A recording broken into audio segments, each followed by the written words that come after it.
Umiingay ngayon ang usap-usapan sa showbiz tungkol sa umano'y pagpasok ni Judy Ann Santos sa susunod na yugto ng hit kapamilya action series na Incognito. Maraming fans ang na-excite sa posibilidad na makita ang tinaguriang Queen of Teleserye sa isang action-packed na proyekto. Matatandaang ang Incognito ay isa sa mga pinag-uusapang serye noong 2025 dahil sa kakaibang timpla nito ng aksyon at drama, pati na rin sa powerhouse cast nito. Umere ito sa Kapamilya Channel at iba pang platform at agad nakakuha ng atensyon ng viewers dahil sa kakaibang storyline at international filming location.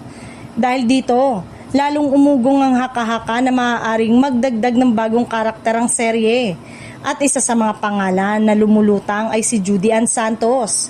Ayon sa ilang online post at social media buzz, posibleng magkaroon ng bagong yugto o continuation ang Incognito kung saan papasok ang karakter ng aktres. Gayunpaman, sa kasalukuyan ay wala pang opisyal na kumpirmasyon mula sa ABS-CBN o mismo kay Judy Ann Santos kung totoo nga bang magiging bahagi siya ng nasabing serye. Karamihan sa kumakalat na impormasyon ay mula pa lamang sa social media at hindi pa beripikadong ulat.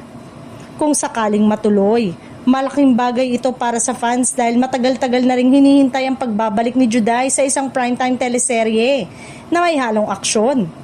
Kilala ang aktres sa kanyang versatility, mula drama hanggang action, kaya siguradong may ibubuga siya kung sasabak man sa ganitong genre. Sa ngayon, nananatiling palaisipan kung a-action nga ba si Juday sa Incognito, pero isang bagay ang sigurado. Kapag ito ay nakumpirma, tiyak na magiging malaking pasabog ito sa telebisyon at siguradong aabangan ng maraming kapamilya viewers.